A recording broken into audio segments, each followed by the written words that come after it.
One man fits a workout in while delivering packages, a SEPTA bus accident, and lots happening on Rowan University's campus. All that and more on this half hour of RTN News.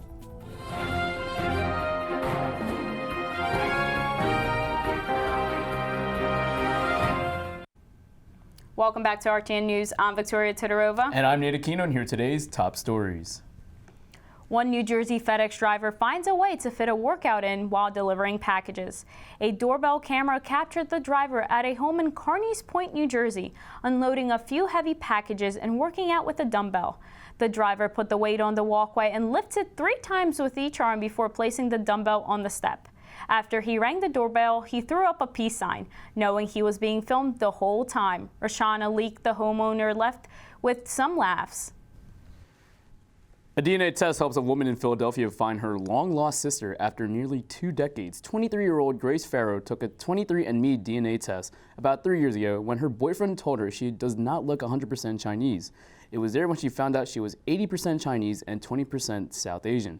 A few weeks ago, she found a 52% DNA match with someone who looked a lot like her. She connected with Mara Rooney, who also was 23 years old. They met for the first time in Nashville and met again for the second time in Philadelphia. People were hospitalized after an accident involving a SEPTA bus. The bus collided with another vehicle and hit a utility pole in North Philadelphia and knocked down wires and caused a power outage in the area. The accident happened near North 22nd Street and West York Street around 11 a.m. The bus was reported on traveling westbound when the accident occurred. The driver of the bus and the passengers were taken to Temple University Hospital and are expected to recover. And when we come back, let's take a look into the arrests made at Philadelphia International Airport and 2 car crashes that drove into buildings miles apart. Don't go anywhere. If you drive buzzed, it could cost you around $10,000. You'll face major legal fees, major fines, and steep insurance penalties. You could lose everything. Buzzed, busted, and broke. Because buzz driving is drunk driving. Which planet are we living on? Right here. What do you think it would be like to teach? Chances are, you have no idea. Teachers today are breaking down obstacles, finding innovative ways to instill old lessons, proving that greatness can be found in everyday places, and that you don't need to be famous to be unforgettable. That's what it's like to teach.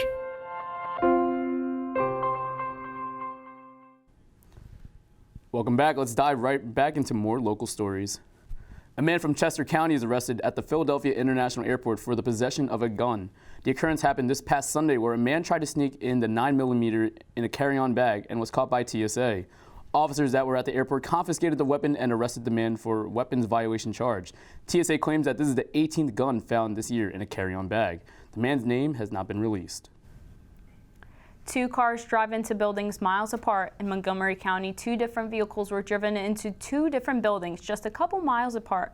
In Harleysville, a car crashed into a liquor store on the 200th block of Harleysville Pike. The incident happened at 4 p.m. on Saturday. A woman was trying to park her car but hit the gas pedal instead of the brake and crashed into the wine aisle. A woman shopping in the store during that time was taken to the hospital. During the same time, in Hatfield, a car crashed into the side of a home, through the garage into the living room. No injuries were reported with this incident. At least 4 children were hurt in a house fire in Port Richmond. This past Wednesday before 2 p.m., fire crews were sent out to the 2800 block of Frankfort Avenue. Authorities claimed that 4 children, 2 adults, and 1 firefighter were injured to the fire. Next-door neighbor Angela Wise claims that the smoke and flames even traveled to her home. The cause of the fire is still under investigation. Another North Philadelphia shooting. A teen girl is shot dead in North Philadelphia. Officers responded to North 22nd Street on Saturday afternoon around 4:45 p.m., where a 41-year-old man was firing a gun randomly as the girl was exiting a bus. The man fired at least 14 times. Responders found the girl between the ages of 12 and 14 shot in the shoulder. She was rushed to Temple University Hospital where she was pronounced dead. The weapons have been recovered. Coming up, your Rowan University news. Don't go away.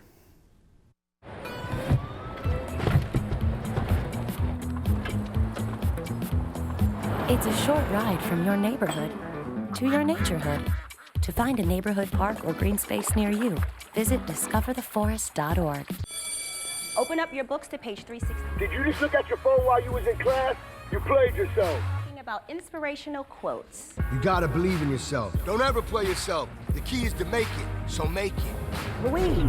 Louise, can you give me an example of an inspirational quote? Don't play yourself. The key is to make it. And who said that? I did.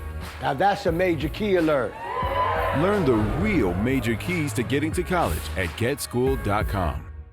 Cinderella found the pet that fits her perfectly, and you can too. Share your heart, share your love.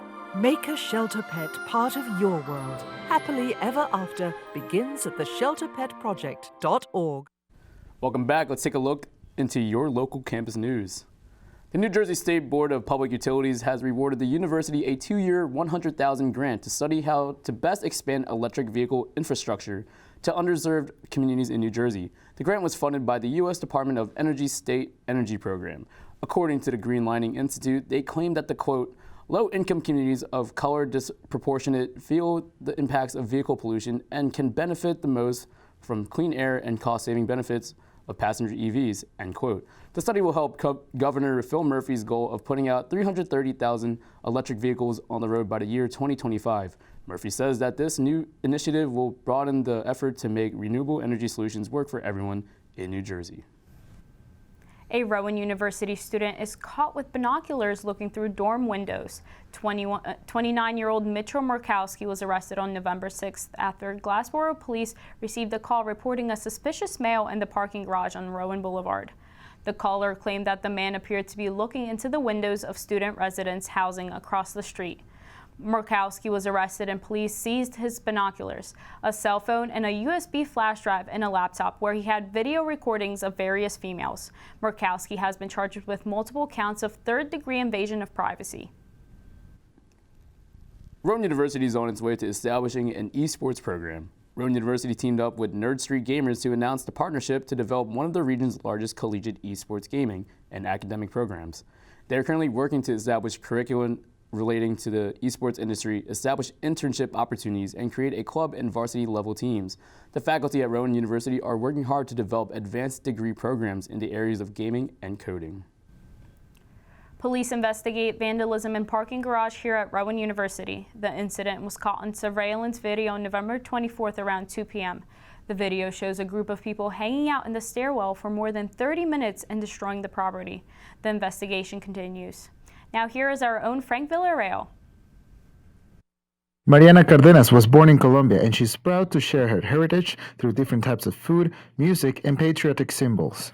Typical thing, like at least from my area in Manizales, it's called la bandeja paisa, which is like a big dish. A quarter of it is beans, then there's rice, and there's a chicharrón, which is like basically like pig skin and a little bit deeper. That's deep fried, it's delicious. And then there's a fried egg on top of the rice, and there's always like a slice of avocado. And so like the reason that we eat that in my area, Manizales, which is one of the cities in Colombia, is because that area is like mountainous. That's the food that we eat because like since we're in the mountains, we have like a lot of cows that graze, pigs, and yeah. Some of the most famous Colombian music has made its way into the United States. We have like some really well-known artists that are well-known in Colombia and America. So Shakira, everyone knows Shakira, and Juanes, who he wrote La Camisa Negra, which is like a pretty popular song here. Oh, Maluma, he's pretty popular now. He's Colombian. Carlos Vives, he's still alive. He's doing great, but he's more of our old school folky music. The flag of Colombia also carries a big meaning behind it. So I love the flag. The flag is gorgeous. The yellow here represents our gold. The blue represents our oceans. And then the red represents a bloodshed. And we can never forget about the fashion. The process of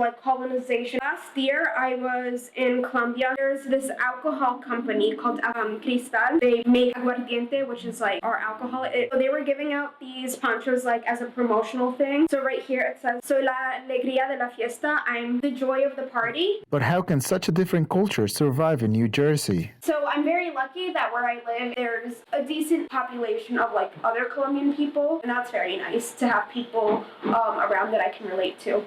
Marianne is going to keep working hard for her community to grow stronger. For the Rowan Report, In Dumont, New Jersey, I'm Frank Villarreal. Thank you, Frank. After break, we have Emily with your national news. Stay tuned. Hey, did you know that 2.4 million loving cats and dogs in shelters and rescues need our help to find a home? Go to theshelterpetproject.org and search your local shelters and rescues. Go for a cuddle with your next best friend. Adopt.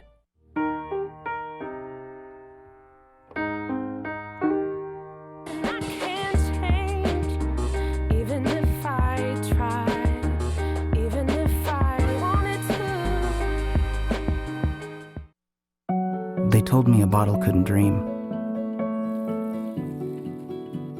That I would never become a superhero.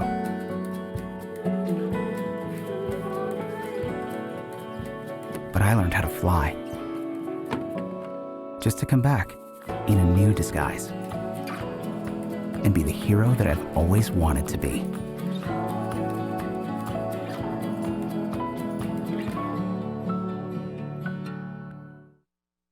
Welcome back. Here's Emily with your national news. Thank you, Nate. A Friday night at the movies ended abruptly when urine samples labeled highly contagious were delivered to the wrong address. A package marked, quote, highly contagious human substance arrived at the North Bend Theater in North Bend, Washington, according to firefighters who arrived at the scene. Authorities evacuated the theater and nearby streets and even took a manager at the theater to the hospital as a precaution. After about an hour of the area being cleared, the substance was determined to be urine samples and then was disposed. The theater later wrote on their website, quote, all is well, there is no danger, and we will be opening as usual on Saturday, end quote. The package was meant to go to a Tacoma medical clinic about 45 miles away, and authorities are still unclear about how it ended up at the theater. An off-duty police officer was attacked by a group of teens after trying to help a woman retrieve her phone in California on Friday. The assault was captured on video happening around 8 p.m. at the Bay Street Mall in Emerville, according to authorities. The footage, according to the Emerville Police Department, shows the woman asking for her phone back from the group of teens and then shows the teens in response beginning to assault her. After spotting the commotion, an off-duty highway patrol officer approached the group and tried secretly taking photos of the commotion when a girl in the crowd noticed him. The group then turned towards police officer and began violently to assault him. The off-duty police officer surrounded by the group suffered multiple injuries from the attack. Eventually, the police officer's girlfriend was able to alert mall security to stop the assault. The police department has stated since the incident that 2 from the group have been arrested, while 6 others are still being sought out from the incident. The Supreme Court reviewed its first major gun control case in nearly a decade on Monday, hearing arguments in a dispute between a gun advocacy group with New York's statutes on gun control. According to officials, the argument started when New York laws prohibited the transportation of firearms outside city limits, even if people were licensed and their guns locked and unloaded. According to the officials, the law only prohibits for guns to be in a licensed household or can be safely taken to one of the 7 gun ranges provided in the city. The New York State Rifle and Pistol Association has claimed since that the law was unconstitutional to keep people from bringing their weapons to second homes or ranges outside the city. New York City has now amended their regulations to allow guns to go outside city limits and go to second homes, but the Supreme Court is still looking into the original case. No major announcements have been made yet from the Supreme Court, but some justices have shown to be in favor of the gun advocacy group. An officer on Monday shot an armed 17-year-old student in a high school classroom in the Milwaukee suburb of Waukesha, Wisconsin. A fellow classmate saw the suspect with a handgun, and the school's resource officer was notified and immediately rushed to the scene. Several other officers also responded to the incident and tried talking down the suspect to remove his hands from the firearm. The suspect then refused and even began to raise and point the gun at the officers on the scene. It was then one of the officers began to fire on the suspect, according to police officials. The school was evacuated in the meantime, and no other injuries were left on the scene. The 17-year-old now is in stable condition and will face charges. And that's all for your national news. Thanks, and back to you guys. Thank you, Emily. Coming up, let's take a look into Rowan sports along with pro sports with Jade. It's Ava, and this is Tess from Vivo's Do It Yourselfie, where we recreate the hottest looks from today's biggest music videos. After cleaning out our closet, we have a lot of clothes we don't wear anymore. Like this old t-shirt. It's not garbage, it's actually a brand new rug. And to make it, all you need to do is cut, tie, and glue. Cut the t-shirt into strips. Tie the strips into knots. And glue the knots to the bath mat. I love it. Give your garbage another life. And recycle. Well, Thomas, you've got pre-diabetes. But with more exercise and a change in diet, it can be reversed. I've tried exercising. It just makes me hungry for bacon. I love bacon, too. And who really likes to exercise? Not me. Me neither. Nobody. So we're good? What? Oh, you still have pre-diabetes. Big time. Welcome back. Let's take a look into sports with Jade. Thank you, Nate. 3 field hockey players from Rowan University receive all-region honors. Bridget Gwinnen, Christina Castagnola, and Casey Wagner were named to the Longstreth National Field Hockey Coaches Association South Atlantic All-Region First Team. Gwinnen was the team's top scorer with 42 points, scoring 17 goals and 8 assists. Castagnola had 37 points with 14 goals and 9 assists. Both players were also members of the NJAC All-Conference First Team. Wagner was named the NJAC Defensive Player of the Year and to All-Conference First Team, finishing her career with 40 points, 9 goals, and 22 assists. The Profs ended their seasons with a 15-5 record. Men's basketball defeated Rutgers Camden last week, 81-69 in their NJAC opener. Austin Carney led the team with 16 points, followed by Jonathan Hivelo with a career-high 15 points. Carney connected on 7 of 9 from the field, while Hivelo shot 5 for 9 with 3 three-pointers. Connor Dickerson had 14 points and a personal best 10 rebounds to lead the Profs. Rowan led by as much as 22-10 in the first half before Rutgers Camden closed within 25-23 on a basket by Arian Azimi at 7 minutes 47 seconds. Azimi scored a game-high 29 points for the Scarlet Raptors, with 21 in the second half. The Profs look to continue improving their 3-1 record against TCNJ on December 4th at 8 p.m. The Philadelphia Eagles fell to the Miami Dolphins this past Sunday, 37-31. The Eagles remain behind Dallas in the NFC East with a record of 5-7 as they lose to the last team in the AFC division, who have a record of 3-9. The Eagles started the game with a 10-point lead in the first quarter, which was put to an end when Devontae Parker scored the Dolphins' first touchdown of the game. Miami went on to score 23 consecutive points in the second half, starting with an interception and 2 punts. They scored touchdowns on 5 consecutive drives. The Eagles held a tight lead, 28-26, early in the fourth, which was quickly lost when Patrick Laird scored a touchdown, bringing the Dolphins to a 34-28 lead. Both teams were able to get field goals late in the fourth to bring up the score, but the Eagles ultimately could not pull out a win. In better news, the Philadelphia Sixers defeated the Utah Jazz on Monday. The Jazz trailed by as many as 26 in the first half before a late comeback. The game ended with the Sixers winning 103-94. Rebounding became Utah's primary focus since they struggled on the boards in 2 straight games. Jazz center Rudy Gobert says, I think we lack communication in transition defense and all their guys got going, quote, end quote. Their record drops to 12-9 on the season. Joel Embiid had 27 points and 16 rebounds to lead the Sixers, and Josh Richardson added a season-high 24 points. Philly shot 30 of 34 from the free throw line. The Sixers look to get another win on Thursday, December 5th against Washington Wizards. Back to you guys. Thank you, Jade. When we come back, we have Michael with this week's forecast. Don't go away.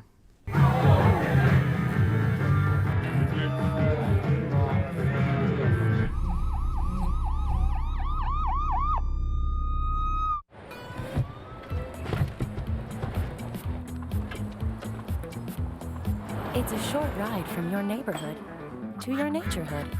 To find a neighborhood park or green space near you, visit discovertheforest.org. There's one thing you can never have sex without. It's consent. Because sex without it isn't sex. It's rape. It's on us to stop sexual assault. Learn how and take the pledge at itsonus.org. This year, patriotism shouldn't just be about pride of country. It should be about love. Remember that to love America is to love all Americans, because love has no labels. Welcome back. Here's Michael with this week's weather. Welcome back to the weather. But before we get to the forecast, I just want to talk for a moment about a dream I had. Might I say a Rowan dream, or perhaps a riveting Rowan dream. Sunshine and a high of 43 degrees. And fortunate for us, that's exactly what we got this Tuesday, but we will see some clouds come into the sky from Wednesday into Friday. There will be temperatures hovering around the mid 40-degree range for that time of the week, but we will see the sun come out again on Saturday, with temperatures dipping back down to a, more of a mid-crisp December-esque 38 degrees.